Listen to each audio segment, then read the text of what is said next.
So let's talk about it. Let's talk about it. MTV and BET. You know, growing up, those two channels was a staple of my childhood. BET and MTV. Both for the same reasons. Yeah. Music videos. Yes. This is back when music videos was your promotional tool. Mm-hmm. Your videos were your everything. Your video was probably 50% of your budget. Yes. If I had to estimate, probably about 80% of your budget or 70% of your budget is doing a music video. Mm-hmm. Because, you know, doing a music video, get on TRL or 106 in Park. Because you get on that, then that means you were doing something. Yes. And your video would play it all the time. So, these channels have been going through what I'll call a rough patch. And not saying they're going out of business, even though BET has sold their company. Since we was a childhood, they sold their company to Viacom, I think. But they sold it again. And they sold it again, yeah. So it's like BET been going through a rough time. They canceled the Hip Hop Awards and the Soul Train Awards. And then MTV, all they do is show ridiculousness all the time. But I remember when like Jackass was on, and then you had like Wild Things. You had what's the dude name that run ridiculousness? He had a show. Big and Rob, Big and Rob, yeah. But you had other shows. And then Teen Mom came out, and then they just wanted to be drama, and it stopped being the music television station, and just started being drama television station. If you think about it, they followed in VH1's footsteps because VH1 had done that first. Yeah. Because that's where Flavor Love and all that was at. But VH1 used to show videos too. But yeah, they still showed videos. And then BET did the same thing with College Hill and all the stuff they were trying to do. But they could have just kept, The Basement and all these good shows that they had. What was it? Cedar's World? Cedar's World. Had so many good shows, man. And even when you didn't have, videos playing all day, you still had TRL to look forward to. Yep. You still had 106 in Parks for at least 2 to 2.5 hours out of the day. Rap City. You was going to have videos playing. Or you was going to have a video show where your artists... Now, I get having artists do interviews and stuff on shows is not as important now because of social media, where we are. Hello. Yeah. But at the same time, it still felt good to have that space where you could have an audience in an intimate setting. They did a performance every now and then. Yeah. I mean, it was just a countdown. And now, it's like you don't have a platform for that. At all. None. And I know MTV was talking about bringing back videos from September 1st through the 7th for the Music Awards show that's coming up this year. So they're going to play over 700 videos. And they were talking about basically just turning the network back into its old self temporarily. So that's going to be refreshing to be able to turn to MTV and see music videos on music television. Who would have thought that? I wonder how they're going to go. I think people going to like it and they're going to demand it stay. I want to see how that goes. I mean, well, now we're in the popcorn culture. Not only that, but we're in the culture where we just go and put up our own videos. We want to see it ourselves. And yeah, that's the thing I'm thinking too. It's a different time. We can appreciate that time. Yeah, I never had to wait for my favorite video to come on. It was a rap group by the name of Dead Prez. And it was the dude from the Fuji. He made his own group. And they had a song called Hip Hop. And I love that song. It was 2 songs that I liked. Well, not just for them. It was Dead Prez Hip Hop, which I look forward to whenever I went to school, listen to that song. Because there was no YouTube or nothing now, so I had to wait on it. Mm-hmm. And I couldn't go get the CD. And there was a rapper by the name of Fat Lip. What's Up, Fat Lip was the song. And I thought that song was hilarious. And they always played it in the morning right before I got on my bus.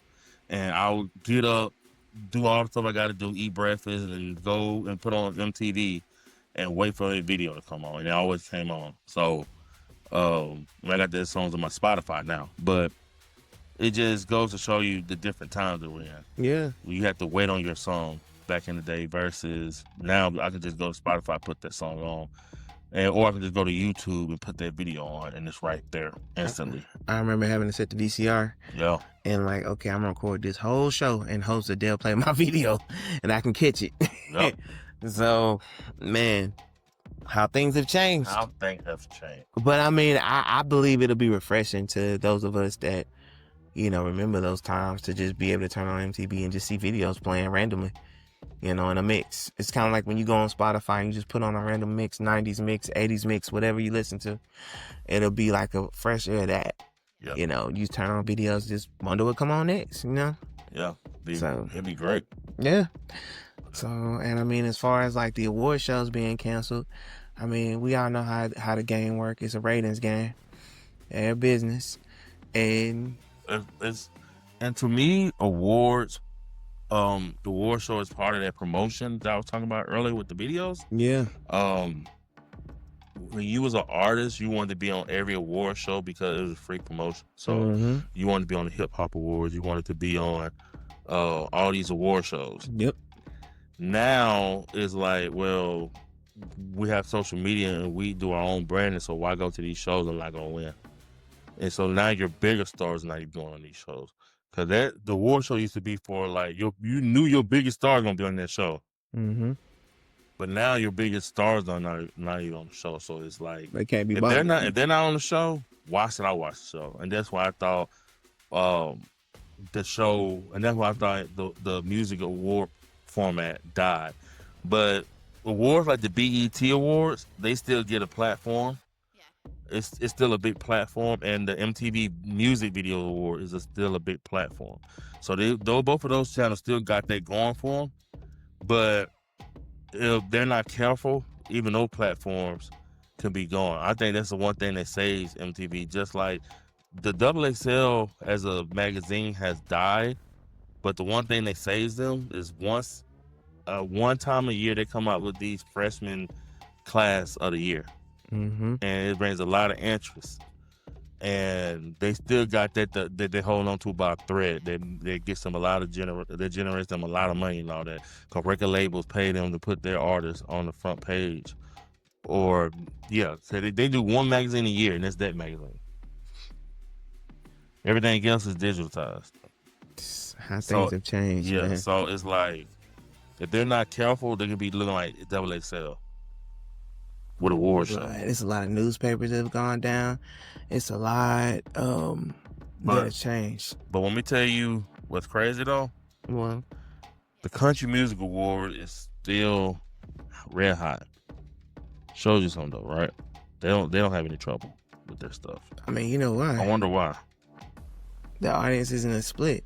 You gotta think, with every other situation, you got different genres, and then you just got people who don't support like they used to. But country music fans is a different type of fan. Yeah. Like, they gonna ride for this. Yeah. 110%. And all that stuff is in one spot. Yeah. When you got pop, rap, hip hop, R&B spread so thin, you know, you may have old school rap heads that's not gonna watch the new rap because they don't rock with it, because they don't like the way it sounds, the cadence or whatever. They don't like the change in times. I mean, sometimes you get a bit country too, but most of the time, country gonna ride with country. And they gonna watch new country, old country, whatever it is, because they normally have legends come back and perform and all that too. So, you know, for every Jelly Roll, there was a Randy Travis. You know, so it was like, for every Dolly Parton, there was a Blake Shelton. So you had reasons to bounce back and forth. I know a little bit about it. So you could bounce back and forth. So all you could do is that one spot. Country Music Awards, bam. Nashville, bam. Hip Hop Awards, kind of torn, because old heads, new heads. Maybe you watch it, maybe you don't. Personally, I don't watch it unless I know certain people are going to perform. That's just me. Same thing with the BET Awards. I like the pomp and circumstance when I know certain things are going to happen. We're going to have like the So-So Def tribute or whatever. I know Legend's going to come back. Cool. But it's just kind of like the audiences are split. And I think it really hurts the ratings instead of just having everything under one roof. That's why the MTV Music Awards, everything's under one roof. The Soul Train Awards, same thing. One of the reasons I think they're canceled, because again, it was a special type of audience. But again, you got a lot of people who like that music that don't necessarily watch it like they used to. and that hurts.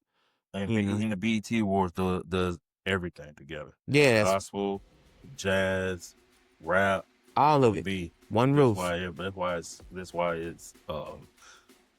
it's still going. Same thing with the music video awards. Yeah. So they do all genres. They don't just do one. So it makes a difference, man. It makes a huge difference. I hate to see any of them go down because I know my parents personally love the Soul Train Awards because that was their generation. They grew up with Soul Train. So. All right, man. We appreciate y'all watching. Yep. Like, comment, subscribe. We appreciate the love. We appreciate everybody. All right. Love y'all. Much love. Yeah.